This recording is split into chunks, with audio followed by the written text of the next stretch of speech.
Salut les gourmets, bienvenue sur Vivre pour de bon, la chaîne qui met en avant tous nos terroirs français. Aujourd'hui nous sommes au nord de Lyon dans une ville qui s'appelle Trévoux et nous allons aller à la rencontre d'Alexandra qui s'est reconvertie dans la cuisine et qui va nous faire déguster une spécialité lyonnaise, la cervelle de canut.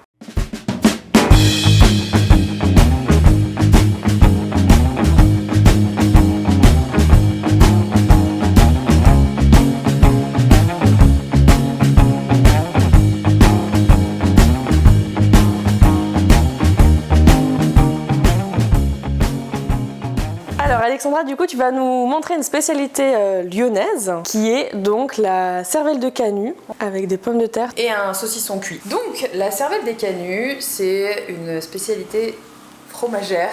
Il n'y a pas du tout de cervelle dedans.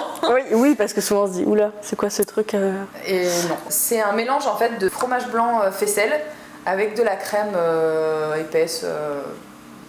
Crème bien grasse quand même en général, et puis dedans, alors les recettes varient forcément en fonction des gens, mais de base il y a des herbes, du vinaigre, de l'huile d'olive, et puis après il y a des gens qui mettent des oignons, il y a des gens qui mettent pas d'ail. Moi je fais la recette que m'a appris la chef avec qui j'étais en stage pendant mon CAP de cuisine.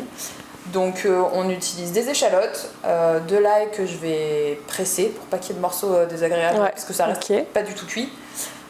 Du persil, de la ciboulette, on mélange tout ça, on assaisonne, huile, vinaigre, et puis on laisse reposer au frais une bonne demi-heure, le temps que ça s'imprègne. Et on mange ça normalement sur des patates ou sur du pain. J'ai prévu les deux, comme ça on pourra tester toutes les versions. Première étape, tu nous as dit, ok, cuire les patates, c'est parti.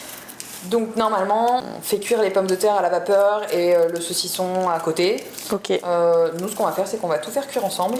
Comme ça, les pommes de terre en cuisant vont prendre un petit peu le goût du gras du saucisson.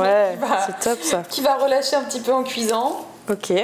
Et pendant que tout ça cuit, il y en a pour une bonne quarantaine de minutes, on aura le temps de préparer la cervelle de canut où on a plein de petites herbes et de petits aromates à découper. Et du coup, donc à Lyon, les spécialités dans les bouchons lyonnais, c'est beaucoup de tripes, tablier de sapeur, les rognons, des trucs comme ça. Beaucoup de produits cuisinés avec du vin rouge.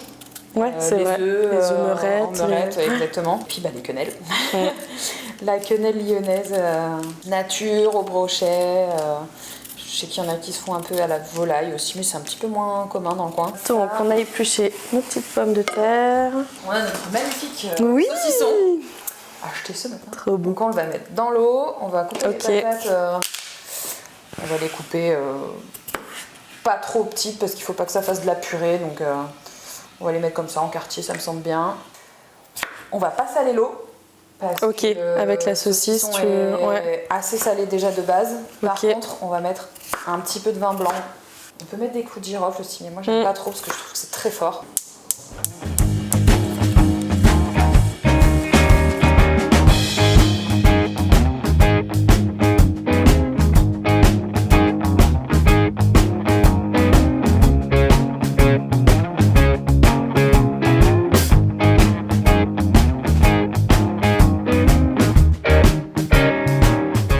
Dans ce projet Vivre pour de bon, je te le disais Alexandra tout à l'heure, j'essaye de montrer en fait qu'il y a des profils un peu inspirants comme toi en reconversion. On a bossé 10 ans, 15 ans dans la banque, dans des métiers de bureau et qu'on peut faire tout simplement un métier qui nous plaît, qui correspond à notre passion, à nos centres d'intérêt. Et je sais que toi, c'est un super profil pour montrer justement aux gens qu'on peut plaquer tout et vivre de sa passion. Et peut-être tu peux nous parler un peu de ton parcours autour de la cuisine et avant aussi en fait dans quoi t'étais, comment t'as fait un petit peu pour changer de métier. J'étais donc banquière pendant 10 ans.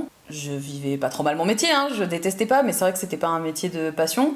Je pense que c'est parce que j'avais un autre exutoire à côté. J'étais arbitre sportive et du coup je passais mes week-ends à courir à gauche à droite et le boulot c'était pas mon truc principal dans mon quotidien. Et en fait, j'ai toujours cuisiné depuis petite avec ma maman et puis en grandissant, j'ai toujours beaucoup fait la cuisine, même avec des moyens d'étudiante sur un réchaud et voilà. Et après mon deuxième enfant, la reprise du boulot en fait entre le premier et le deuxième enfant a été hyper dure. Parce que j'avais plus cet exutoire à côté de faire autre chose de mes week-ends, parce que j'étais maman les week-ends, donc ça prend du temps. Et en fait, je me voyais pas du tout reprendre ce boulot-là après mon deuxième enfant. On s'est dit que c'était peut-être le moment pour moi de faire un truc qui me passionnerait Un peu la plus, semaine. quoi. Ouais. Parce que c'est vrai que quand au quotidien on fait un boulot, on y va en traînant les pieds, ça devient très vite très lourd psychologiquement. On a profité de mon congé parental pour que je m'inscrive à un CAP de cuisine par correspondance avec le Centre européen de formation. C'était pour moi l'occasion de pouvoir m'occuper de mes enfants, de ne pas reprendre des cours par un cursus scolaire. Il y a beaucoup de gens qui font ça aujourd'hui, que ce soit en pâtisserie ou en cuisine, des gens qui apprennent à distance. En ligne et tout ça. Ouais. Et puis, même quand on a ce côté pratique, c'est vrai qu'on peut se dire, la cuisine c'est beaucoup de pratique. Ouais. Tu peux quand même faire des formations en ligne et apprendre tout ça en ligne, quoi. Je pense qu'il faut un peu d'expérience de base. On peut pas se lancer là-dedans si on sait faire cuire que des pâtes. Mais voilà, à 33 ans, des années de cuisine, j'en ai. Dans mon entourage, j'ai des gens qui font ces métiers-là, donc qui peuvent t'aider à te corriger sur des choses très techniques, genre découper un poulet cru, savoir les parts à découper, etc. C'est pas des choses très évidentes. Mais il y a des cours en vidéo par la formation à distance, et puis il y a des gens qui sont là pour t'aider. Et là, malgré le Covid, tu arrives à avoir un peu des perspectives avec ton diplôme. Tu sais ce que tu veux faire un peu par la suite. On remet ces perspectives à plat, clairement. Mais peut-être partir sur du traiteur, des choses comme ça, qui permettent aux gens de changer un petit peu quand même de leur quotidien, de cuisiner à la maison. C'est ça. Je suis partie de Lyon pour habiter un petit peu en extérieur et pouvoir justement aller à la ferme chercher mes produits. J'ai une épicerie à vrac qui prend que des produits bio, que ce soit au niveau des farines, des légumes secs, etc., que j'utilise aussi beaucoup. Et du coup, de pouvoir proposer aux gens de manger des bonnes choses, mais sans avoir à cuisiner. Il n'y a pas de resto, de toute façon, on ne peut pas sortir. Et les gens n'ont pas toujours envie de cuisiner. Donc si on leur propose de dire, voilà, ce soir, vous avez des gens à la maison, vous n'avez plus qu'à venir chercher votre plat à réchauffer, c'est top, c'est clair que ça fait quand même plaisir, ça change du quotidien aujourd'hui, on fait comme on peut, donc voilà, peut-être qu'on réfléchit là-dessus. Ouais.